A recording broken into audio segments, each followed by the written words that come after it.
Como de costumbre, aquí arriba están los archivos que vamos a usar. Esos dos primeros son una explicación concisa y hasta introductoria, mientras que en el tercero pueden encontrar las notas del libro que estamos siguiendo. ¿Qué es un subespacio vectorial? Bueno, la motivación es la siguiente.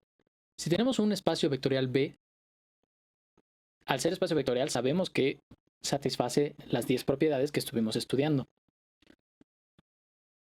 Si este B tiene un subconjunto W, nos podríamos preguntar, bueno, ¿y W es un espacio vectorial en su derecho? Y para que sea espacio vectorial en su derecho, tendría que cumplir las 10 propiedades. Bueno, pero si B las cumple, W las cumplirá, tiene más chance, le ayuda en algo o no. Para poder responder esto, vale la pena clasificar las propiedades de la siguiente forma. Entonces, las propiedades alfa y beta son las propiedades de cerradura. Las propiedades de la A, B y de la E a la H son propiedades algebraicas. Es la distributividad, asociatividad, conmutatividad y estas cosas. Y por último, propiedades de existencia. Entonces, W tiene que cumplir estas 10. A ver, esperen que viene el ruido.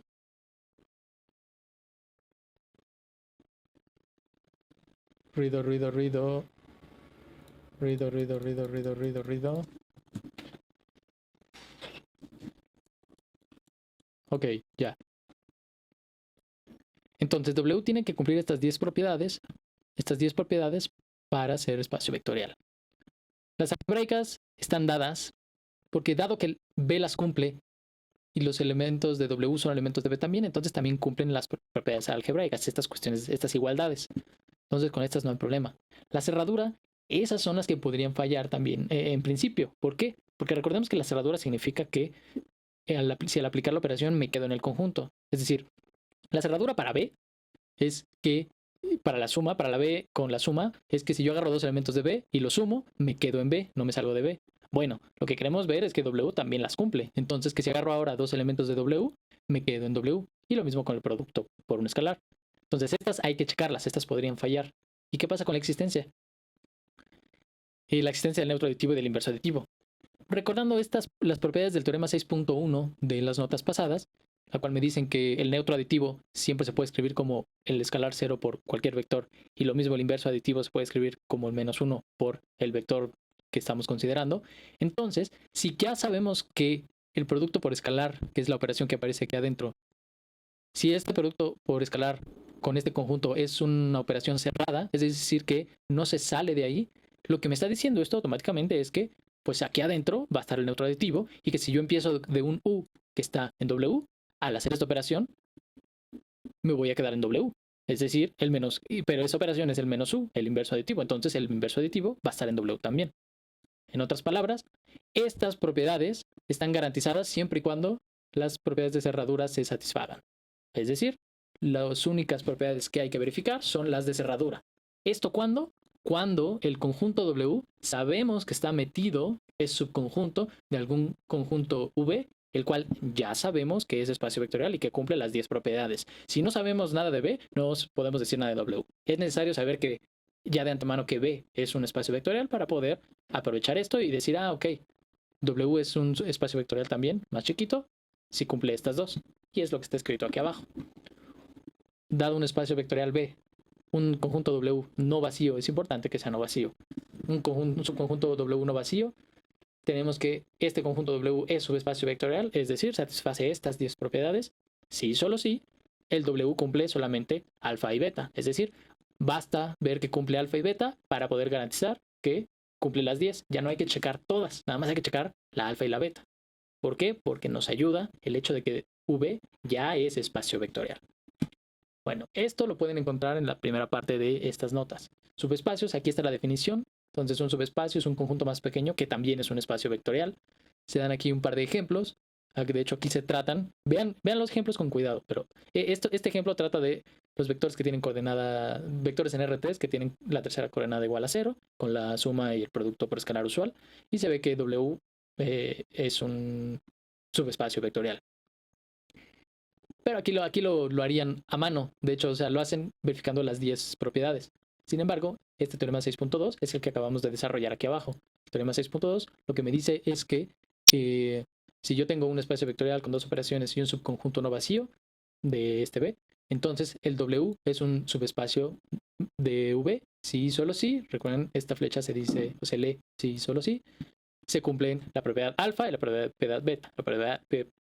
La propiedad alfa es la cerradura de la suma, es decir, que si agarro dos elementos U y B de W, entonces la suma está en W, y lo mismo para el producto por escalar. Bueno, aquí hay varios ejemplos. El primer ejemplo habla de matrices de 2×3 que tienen esta coordenada y esta coordenada como 0. Y lo que se verifica es la cerradura de la suma y la cerradura del producto por escalar con las operaciones usuales. Entonces se agarran dos elementos U y B en W y se suman y se ve que la suma sigue estando en W. A ver, aquí me interesa rescatar lo siguiente. Noten, W, ¿qué conjunto es? Es el conjunto de todas las matrices de 2×3 que tiene esta entrada 0 y esta entrada 0. Entonces, cuando yo quiero checar la cerradura de la suma de este conjunto, lo que tengo que hacer es tomar dos elementos en este conjunto, arbitrarios.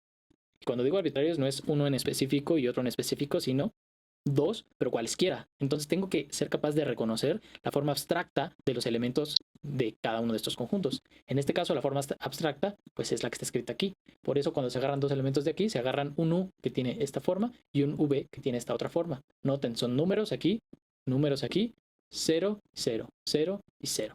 Y se suman. Y para poder ver que la suma sigue estando aquí, tengo que ver que esta suma sigue teniendo una forma abstracta de este estilo.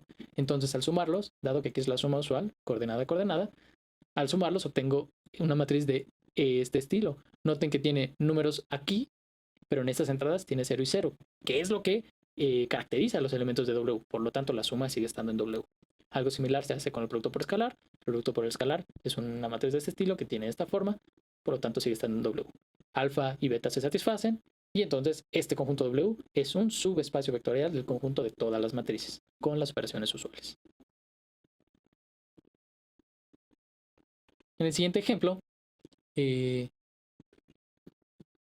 se dan varios conjuntos de R2, unos semiplanos, planos, y se muestra que algunos son espacios vectoriales y otros no. Estos ejemplos, véanlos con calma también. Por último, este ejemplo de polinomios. Habíamos visto en las notas pasadas que los polinomios de grado hasta n y el polinomio 0 forman un espacio vectorial. Bueno, es fácil ver que si uno restringe a grados más pequeños los polinomios, uno obtiene subespacios vectoriales. Es decir, P3 es un espacio vectorial, el espacio vectorial de todos los polinomios de grado menor o igual a 3, y el conjunto de P2 de todos los polinomios de grado menor o igual a 2 es un subespacio vectorial del P3, de la misma forma que el P sub n es un subespacio vectorial que el P sub n más 1. Y de hecho, cualquier P sub n es un subespacio vectorial del espacio vectorial de todos los polinomios de todos los grados. Estos ejemplos, les recuerdo entonces, están escritos en las notas también pasadas. Aquí vale la pena también ver el ejemplo 7, porque es un ejemplo de un conjunto que no es un subespacio vectorial, porque falla alguna de estas dos propiedades. Entonces, supongan que consideramos B, el conjunto grandote, como el de los polinomios de grado menor o igual, de grado exactamente 2, no menor o igual, exactamente 2. Por eso le llaman B, por eso no le llaman P sub 2. Y lo que me dicen es que este V no es no es subespacio vectorial de P sub 2. Entonces debe de fallar alguna de las dos propiedades. Para ver que falla la de la suma, consideran estos dos polinomios en particular. Este es un polinomio de grado 2. Por supuesto que están en B. A ver, nada más para aclarar. Aquí B, aunque acá B es el conjunto grande, en este ejemplo en particular, V es el conjunto pequeño. Y el conjunto grande es P sub 2, porque el conjunto pequeño está metido en P sub 2. Porque aquí en P sub 2, recuerden, aquí están polinomios de grados menores o iguales a 2. Y aquí están los de grado 2. Entonces, este es un subconjunto de este otro. Y lo que vamos a ver es que este no es cerrado. Entonces voy a agarrar dos elementos del chiquito, que son este y este, que son polinomios de grado 2, por lo tanto están aquí, y los voy a sumar. Pero si los sumo, ¿qué me da? Me da el polinomio 4t más 3, el cual ya no está aquí.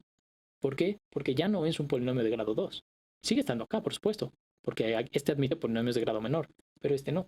Entonces, no es un subespacio vectorial, no puede ser un subespacio vectorial.